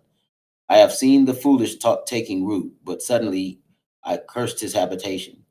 His children are far from safety, and they are crushed in the gate. Neither is Now there listen any what to he's saying. deliver them. This is what he's saying in response to what happened to Job. You got to pay attention. He's not saying it flat out, but he's suggesting it, right? He's saying the foolish what? For wrath kills the foolish man, and envy slays the silly one. I have seen the foolish taking root, but suddenly I cursed his habitation. His children are far from safety, and they are crushed in the gate. Neither is there any to deliver them. Whose harvest the hungry eats up, and taketh it even out of the thorns, and the robber swalloweth up their substance. The robbers do what? Swalloweth up their substance. All this is what happened to Job. So what he's suggesting, he's saying this is what happens to a foolish, wicked man, right? The foolish, wicked man, their kids get killed and can't nobody deliver them. And the robbers swallow up all their substance, all their resources. So Job got to be hearing this like, are you kidding me? Like, I'm sitting here scratching myself with a darn clay pot. You know what I'm saying? Why are you, why? Right? You know what I'm saying? Like, that has to hurt. But from his friend's point of view, they're looking at it like, oh, look, this is going to keep happening to you if you don't admit your wrongdoing. God is not playing with you. They looking like God is mad at you because you doing something wrong and you trying to hide it from everybody. He's looking like God clearly is like making a mistake here. You know what I'm saying? Because I know I ain't did nothing wrong. Right? Jump on down to verse 25. This is where he kind of urge him, right? He talk a little tough to him in chapter 5. Then he urge him at the end, like, man, look, just give it up, man. You know what I'm saying? Watch this. This verse 25. Thou shalt know also that thy seed shall be great, and thine offspring as the grass of the earth. Thou shalt come to thy grave in a full age, like as a shock of corn cometh in its season. Lo, this we have searched it, so it is. Hear it and know thou, for it is for it Know thou it for thy good. So now we go to chapter 6, right? Chapter 6 is Job responding, right? So Job jumped right out. You know what I'm saying? He respond. He's like, you know what I'm saying, pretty much wishing that Eliphaz understood how bad it was, like everything that he's going through. Watch it, verse 8. This chapter 6, verse 8. Oh, that I might have my request, and that God would grant me the thing that I long for. The Even thing that he longed for is death, right? So he said, oh, that I might have my request and God just kill me, right? Watch this. even that it would please God to destroy me, that he would let loose his hand and cut me off. Then should I have comfort. Yea, I would harden myself in sorrow. Let him not spare, for I have not concealed the words of the Holy One. What is my strength that I should hope? And what is mine end that I should prolong my life? Is my strength the strength of stones, or my flesh of brass? Is not my Jump on head down to wood, verse 22, right? So here he about to remind Eliphaz, like, look, bro, I didn't ask you to come here. You know what I'm saying? Because he talked rough to him just now. He kind of got to him like, listen, look, I'm about to say something to you. Don't get offended. Eliphaz knew he was about to talk rough to him. He's like, don't get offended. I'm about to say something to you, but your kids kind of had that come like you a foolish man. Everybody, this the type of stuff that happened to sinners, bro. Why don't you just, you know what I'm saying? Like, won't you just like give it up? Like, give yourself over to God, Most High God. He'll take care of you. And then he ended it off letting them know, like, I searched these things out. Like, you can trust me. Eliphaz is confident in what he's saying. Like, you can trust the stuff that I'm saying. I've searched this out. And technically, nothing that he said was wrong. Right? All Job know is I didn't sin, bro. Right?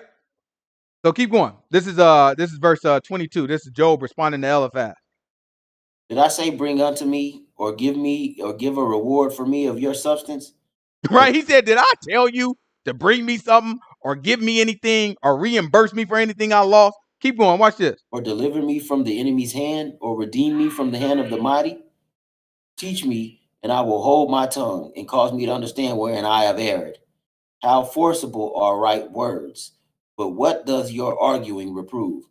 Do you Right? imagine, He said, listen, all you got to do is teach me what I did wrong. What sin did I commit? Tell it to me. He said, how forcible are right words, right? When you got some right words and what you saying is correct, whoa, I shut my mouth. But he said, what you saying? You not arguing with me about nothing. You don't know what you're talking about. I didn't sin. Right? Jump on down. Jump over to chapter 7, verse 14. Here he about to tell him, he said, I'm saying, pretty much he having a hard time sleeping, and he gonna reference the dream that Eliphaz had, right? So basically he about to tell him, like, I'm having trouble, like I'm scared at night. I'm having a hard time sleeping because I'm scared and all this stuff going on. And now you make it worse by telling me that you had a scary vision. Right? This is Job kind of getting mad at everything. This is verse 14. Watch this. Chapter 7, verse 14. then thou scarest me with dreams, and testifiest me through visions. Right? So Yeah. you remember Eliphaz said he had a vision. He was like, man, I had this vision and my hair stood up on my arm. And this is what it said. You know what I'm saying? Like, can a man be more righteous than God? Right? Keep going. Then he goes on to talk about how, what happens to a man, you know what I'm saying, a wicked man, and how he gonna die and how all his kids die. Right? So he basically telling Job, what's next is you're gonna die. Right? Keep going. Then thou scarest me with dreams, and testifiest me through visions, so that my soul chooses strangling in death rather than my life. I loathe it. I would not live always. Let me alone, for my days are vanity. What is man that thou shouldest magnify him, and that thou shouldest set thine heart upon him, and that thou Right? So shouldest give now him next, Job finished talking, right? Let's jump over to chapter 8. Now, Bildad, another one of his friends, right? He speaks. Because you gotta look at it. Bildad standing there. He see Eliphaz jump in there. Bildad probably wouldn't have jumped in there. Eliphaz a little bow. You tell Eliphaz might be a little hot head, right? He looking like, look, bro. I heard what you said. We've been sitting here 7 days, bro. You know what I'm saying? You caught. You know what I mean? You busted. Like, I understand you've been having this like charade going on. Everybody think you right. I get it. Bro, don't you see what's happened to you? It's because you've been lying this whole time. Just expose it. Like, just give it over to Most High God. You'll be all right. Don't you know God? The whole time that Eliphaz was talking, what he was saying is, don't you know God is good? That God, if you give your problems over to him, that he will save you, he will deliver you from what you're going through, but you got too much pride. You won't even give it to him. That's why you still going through this. That's why your kids going on. All you got to do is give it up, right? So then Job responded to that, get right back at him, like, man, what is you talking about? I didn't see it. If you knew what you're talking about, maybe I could listen to you, right? You tell me about these darn dreams, all this stuff. You make it even worse for me. So now Bildad got to sit there and be like, I wouldn't have jumped in, but Eliphaz already did. Now we having a conversation. Look, Eliphaz didn't get it done. Let me get it done. So Bildad jumping over verse 1. Watch what Bildad say. Then answered Bildad the Shuhite and said, How long wilt thou speak these things? And how long shall the words of thy mouth be like a strong wind? Doth God pervert just judgment, or does the Almighty pervert justice? If thy children have sinned against him, and he has cast them away from for their transgression, if thou wouldest seek unto God betimes and make thy supplication to the Almighty, if you were pure and upright, surely now he would awake for you and make the habitation of thy righteousness prosperous. So Bildad is looking at it clearly. You're not pure and righteous. Because if you were, you would be able to pray to the Most High God, and he could have prevented some of this stuff from happening. Your kids is clearly sinners. They out there sinning up, and the Most High God got them. Right? This how Bildad talking to him now, because it's devolved into a little bit of an argument, right? So at first, everybody is like, they probably thinking all this stuff like, oh, my man, just make his, you know what I'm saying? He, like, when he opened, like, they sitting for 7 days, they probably looking like, oh, man, he probably about to just break down to God. Like, I'm sorry I've been doing this, and I'm sorry. That's probably what they expecting from Job. Then Job opened up his mouth with this righteous stuff like, man, I don't know why this happening to me, God. You know what I'm saying? I ain't did nothing wrong. But if this is what I got to deal with, man, curse the day I was living. They looking like, bro, that's not what you, because in their mind, to fix this problem, you have to repent. That's what they thinking.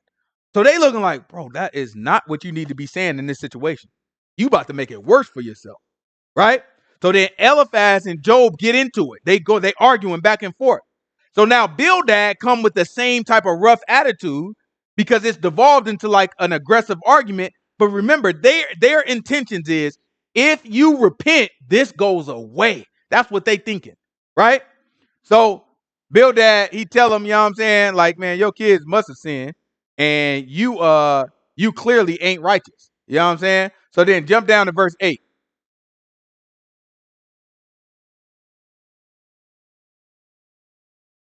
Matter of fact, skip verse 8. Go on to verse 20.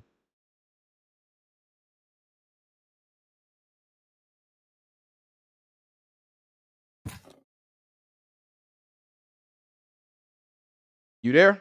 Yeah, 1 second.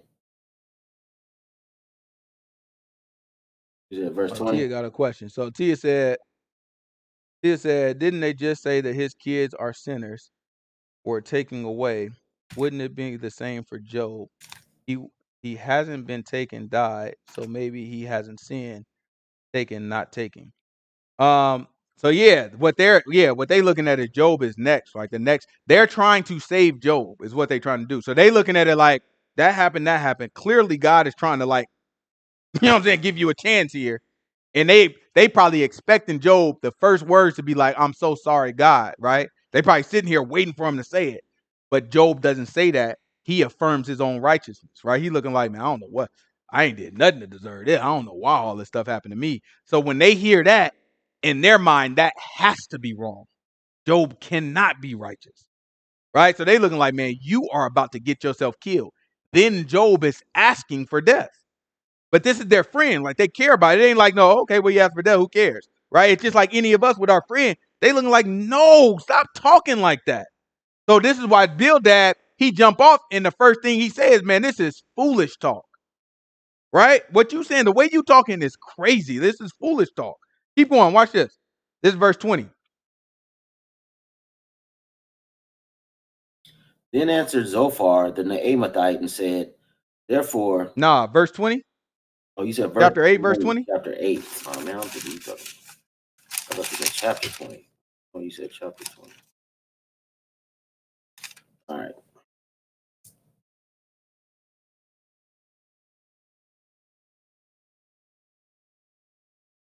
Behold, God will not cast away a perfect man, neither will he help the evildoers. So he right? So he's telling you, if you were a perfect man, you wouldn't be cast away like this. You wouldn't be in this condition. God wouldn't do it, nor would he help out evildoers, right? This is the next chapter, right? It's chapter 9. This is Job's response. Start at verse 2. Watch this.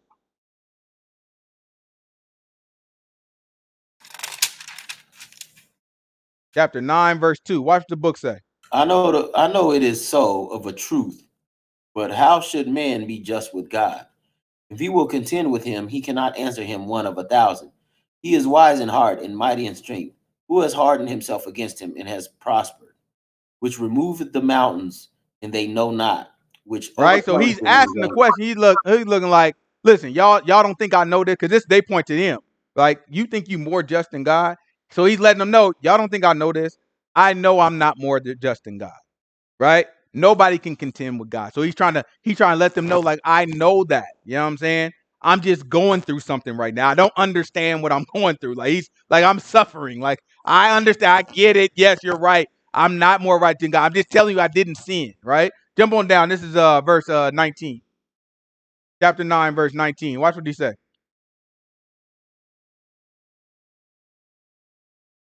If I speak of strength, lo, he is strong.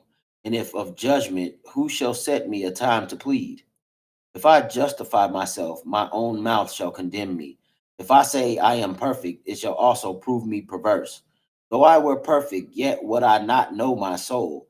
I would Right? So he despise said, my life. even if I were perfect, he said, yet will I not know my soul. Watch this. This is one thing, therefore I said it. He destroys the perfect and the wicked. If the scourge slay suddenly, he will laugh at the trial of the innocent. The earth is given Right? into So he the said, hands if the scourge slay suddenly, he will laugh at the trial of the innocent. This is what he's saying about God. He's saying pretty much, God, God don't care whether you perfect or not. Even if you were perfect, you wouldn't know it, because God wouldn't tell you that you perfect. Right? He said, my soul wouldn't know it even if I were perfect. Because what in his, you have to understand from his point of view, he in his mind, I'm doing what I'm supposed. Everything that I've been told to do, I'm doing it. Everything that I understand to be righteous, I'm doing it. So in his mind, I'm perfect. Yet, how do I have any evidence of this? How do I know God cares? So he's saying God don't care whether either way. God will kill both of them, whether you're perfect or you're a sinner. Most High God is gonna kill them. Jump down to verse 29.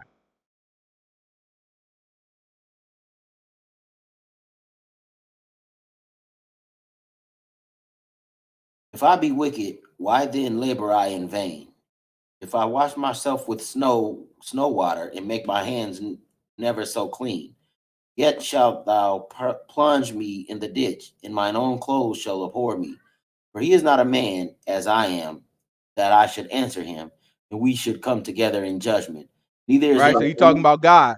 He's saying God is not a man like me that I can just walk up to him, talk to him, and we can talk to each other in judgment. It'd be like, look, this is why I did this, that, and the other. Yeah, but that's not right, because this is why. He's basically saying God is not somebody I can just walk up and argue with. Right? What he's suggesting is, if I could argue with him, y'all would see that I'm right, and he probably made some type of mistake somewhere along the way. Right? That's his mindset right now. His mindset is something's being missed here. Somebody either teach me what I did wrong because I'm not aware of it at all, or somebody's making a mistake here. But he said, I can't get to the bottom of it because I can't talk to the man. He's not like he's somebody I can just go up to and talk to. Keep going. neither is there any daysman between us that might lay his hand upon us both. Right? So he said, neither is there anybody between us, right, that can intercede between us. Who is he talking about? Yahushua. He don't even realize it, but he talking about Yahushua, right? He talking about, listen, I wish there was somebody that could talk to God and talk to me, because I know I can't talk to God directly. If I had something like that, this wouldn't be a problem right now, right? Keep going. Jump down or jump over to chapter 10 and give me verse 14. Watch what he say here.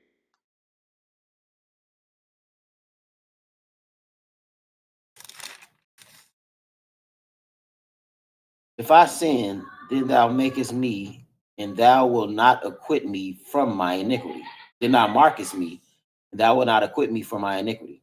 Right? So he said, if I did sin, God wouldn't even forgive me of that sin. Right? Because again, in his mind, he's thinking, I don't know what I did. You know what I'm saying? So if I did sin, clearly you wouldn't even forgive me of the darn sin. Then watch this. If I be wicked, woe unto me, and if I be righteous, yet will I not lift up my head. I am full of Right? confusion. Whether I'm wicked or not, it's bad for me. Right? If I'm wicked, then destruction unto me, woe unto me. Right? But even if I'm righteous, I still can't lift up my head. It's still bad for me. Right? Watch this. I am full of confusion. Therefore, see thou my affliction, for it increaseth. Thou huntest me as a fierce lion, and again thou showest thyself marvelous upon me. Thou renewest my witness against me, and increases thine indignation upon me. Changes and war are against me. Right? So he's saying alterations and war are against me. In other words, stuff keep on messing up in my darn life, and people are at war with me. He said, you changed the outlook. What word did he use? Pretty much he's saying, you changed my reputation out here. Right? You made it so that my own friends look at me like I'm a sinner out here in these streets. So he kind of talking to God at this point. Right? Go to the next chapter. This is Zophar responding to him. It's chapter 11. Then answered Zophar the Naamathite and said, should not the multitude of words be answered, and should a man full of talk be justified? Should thy Right? So this is the lie first time Zophar spoke. So he listened to Eliphaz go, Job get at Eliphaz, right? And Job clearly talked better than these boys, right? Then Bildad spoke up, Job get at Bildad. So Zophar sitting there, look, okay, listen, I can't sit around and listen to you do all this darn talking. Should not read what he said again. Watch this. should not the multitude of words be answered, and should a All man this full of talking you talk doing, shouldn't somebody answer you? That's what he's telling Joe. You running your mouth, boy. Shouldn't somebody say something to you? Right? Keep going. should a man full of talk be justified? Should thy lies make men hold their peace? When thou Should I what? lies make men hold their peace? Job, you're lying and you expect us to shut up? You sitting here running your mouth lying and you expect us to not say nothing to you. Right? That's what he's telling them right now. Keep going. But when thou mockest, shall no man make thee ashamed? For thou hast said, my doctrine is pure, and I am clean in thine eyes.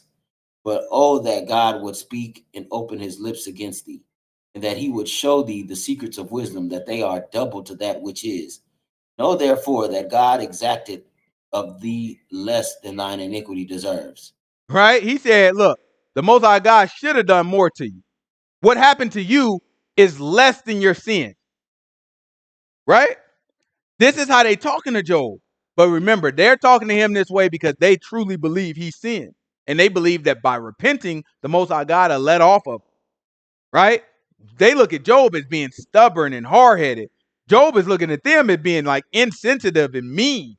Right? Both sides are wrong and neither side understands the other side necessarily. Everybody just talking based off of what they know. Right? Let's go to the next chapter. This is chapter 12. Job is responding to Zophar, this verse 1 of chapter 12. And Job answered and said, no doubt, but ye are the people, and wisdom shall die with you. But I have Right? So he being sarcastic with him. He look like, okay, there's no question. Y'all are geniuses, every one of you. You know what I'm saying? After y'all die, there will be no wisdom left. Right? Watch what you say. Keep going. but I have understanding as well as you. I am not inferior to you, who knoweth not such things as these. I am as one mocked of his neighbor who calls upon God and he answers him. The just upright man is laughed to scorn. He that is ready to slip with his feet is as a lamp despised in the thought of him that is at ease. Tabernacles of robbers prosper, and they that provoke God are secure. Into Mm-hmm. whose hand God bringeth abundantly. But ask now the beasts, and they shall teach thee, and the fowls of the air, and they shall tell thee. Or speak to the earth, and it shall teach thee, and the fishes of the sea shall declare unto thee. Who knoweth not in all these that the hand of Yahuwah has wrought this, in whose hand is the soul of every living thing and the breath of all mankind. Doth not the ear try words, and the mouth taste his meat? With the ancient is wisdom, and the length of days understanding. With him is wisdom and strength, and he has counsel and understanding. Behold, he breaks down, and it cannot be built again. He shuts up a man, and there can be no What opening. verse is that? 14. 14. Jump over to chapter 13. Give me verse 4. But ye are forgers of lies, ye are physicians of no value. Right? So he's talking to his friends. Y'all coming over here, y'all lying on me, calling me a liar, right? And he said, you trying to help me with my sickness, with how I'm feeling right now. And you're physicians of no, you doctors that don't do nothing, right? You're worthless doctors, right? Keep going. Oh, that you would altogether hold your peace, and it should be your wisdom. Hear He now said, my look, if you reason. shut up, you might learn something, is what he just said, right? If you just shut up, y'all might learn something from me. It's Job talking. Job talking back to his friend. He like, oh, I wish y'all would just shut up and y'all might learn something from me, right? Keep going. Hear now You my gotta. I just reason. want y'all. I'm calling this stuff out because I want y'all to know how this conversation is going. Like they talking rough to him because they think he talking crazy. Now he talking rough to them.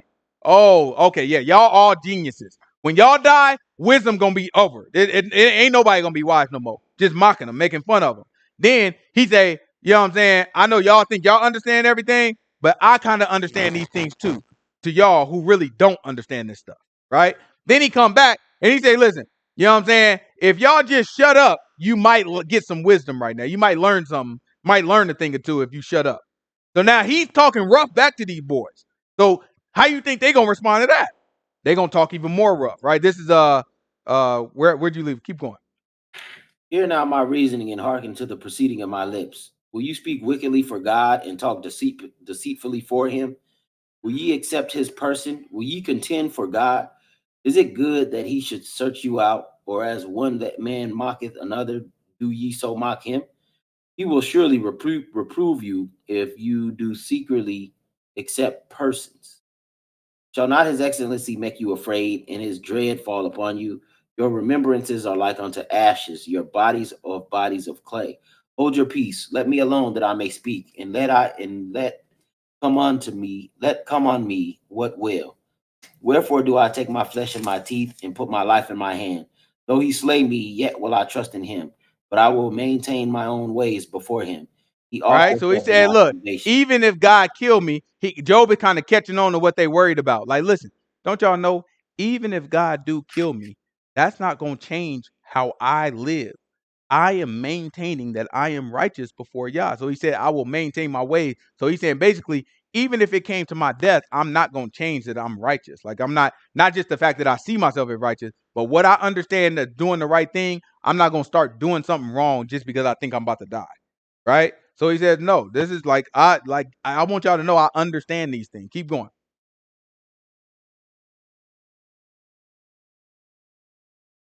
He also shall be my salvation, for a hypocrite shall not come before him. Hear diligently my speech and my declaration with your ears. Behold, now I have ordered my cause. I know that I shall be justified. Who is he that will plead with me? For now, if I hold my tongue, I shall give up the ghost. Only do now Right? two things So unto he me. said, I know that I will be justified. It's the confidence that he have in himself. He like, I know that I will be justified. You know what I'm saying? Who gonna plead with me about it? Can't none of y'all talk to me. In other words, the only person that can talk to me about this is God. Right? That's the level of confidence that he has in the righteousness that he understands. Right? He looking like, look, the only person that can talk to me about this is God. Can't none of y'all talk to me. Right? Jump over to what verse we on? 17. No. So jump down 19. to verse 23.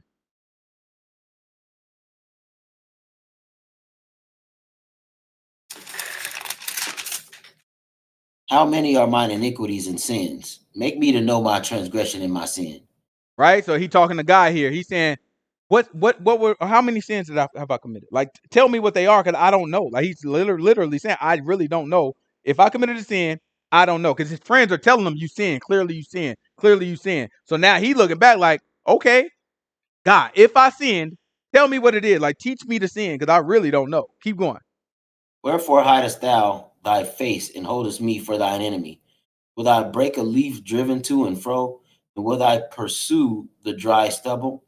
For thou writest bitter things against me, and makest me to possess the iniquities of my youth. Thou puttest my feet also Right? in He's the saying stocks. that he said it must be something from when I was a kid. Right? That's what he's basically saying. He's saying it must be something from where I was a kid that you hold me accountable for now. Because he's like, I really didn't do nothing wrong. Like I don't know what it is. Jump over into chapter 14, and let's end it off this time with chapter 14, and we'll get to the rest next week. This is chapter 14, verse 7. Watch how Job finish it off. I just want y'all to see the faith of Job. For there is hope of a tree, if it be cut down, that it will sprout again, and that the tender branch thereof will not cease. That's Though the verse 7. root, yeah, Okay, keep going. He said, "There's a hope of a tree that if you cut it down, it'll do what? it'll sprout again. It'll sprout again." Right? Keep going. Though the root thereof wax old in the earth, and the stock thereof in the ground, yet through the scent of water it will bud, and bring forth boughs like a plant. But man dieth and wasteth away. Yea, man give up the ghost, and where is he? As the waters fall from the sea, and the flood decayeth and dries up, so man lieth down and riseth not, till the heavens be no more. They shall not awake, nor be raised out of their sleep. Oh, that thou wouldest hide me in the grave, that thou wouldest keep me secret, until thy wrath be past, that thou wouldest appoint me a set time and remember me. If a man die, shall he live again? All the days of my appointed time will I wait till my change come. Thou He shalt said, "All the days of my appointed time will I wait till my what? change come. What is he talking about? Resurrection. Right? He talking about the resurrection. He don't know nothing about ain't no gospel been preached. He ain't never heard of nobody named Yahushua. This way before all that. But his faith is just saying, listen, I just can't believe that after we all die, this is just it. What I believe is that we serve a most high God who's just. So even if he kills me, like y'all worried, talking to his friends, like y'all worried about me being killed, I believe I'm righteous enough that the man is going to remember me after a set point in time, and he's going to change me in some way, right? And that I'll live again. Then he made a comparison. He said, it's just like a tree. You chop a tree down, it can still bud again. You pull plants, and guess what? They continue to grow. Right? He said, man, I think something like this is, I don't know, but I feel like something similar is happening here. That I will live again because I ain't did nothing wrong. Right? So this is the faith. Throughout all of this stuff that he had, he maintained his faith through the whole situation. And this is going to continue for several more chapters of them going back and forth. So next week we'll read a little bit more of them going back and forth, kind of highlight some of the things, and then we'll get into it's another gentleman, right? His name is Elihu, right? And Elihu comes onto the scene. He's a young boy. So it's three of Job's friends, and they kind of going back and forth. But Elihu, he kind of hear him. And it's a young boy. You know what I'm saying? He's looking like, man, y'all all older than me, so I'll let y'all speak.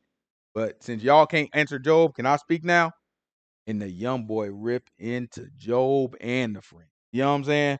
So we're going to hear from the young boy. Then after that, we're going to hear from God directly, right? Most High God pop up to him in a whirlwind. We're going to hear from the Most High God directly, and then we'll close out the chapter. Close out the book, right? Any questions? Any questions? I see one. Job is an inspiration on another level. Yeah, buddy. Yeah, buddy. Any questions?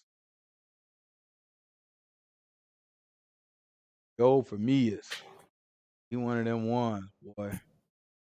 This book got so much in it. I'm saying when we should be reading Job on week 4, I think. I think it's week 4 or week 3 maybe. Maybe it's week 3. Week 3. No, we on week 3 right now, right? No, we're on week 2. Well, we just No, started week 3. no, it's week 3 right now. So yeah, it'd be week 4. So yeah, next week we'll be starting Job. And so that's why we want to knock out both of these studies before we start Job. And y'all have some reference as y'all read Job for yourself. You'll have some reference and something to kind of lean off of as you go through. No questions. All right, sweet. Well then let's pray out.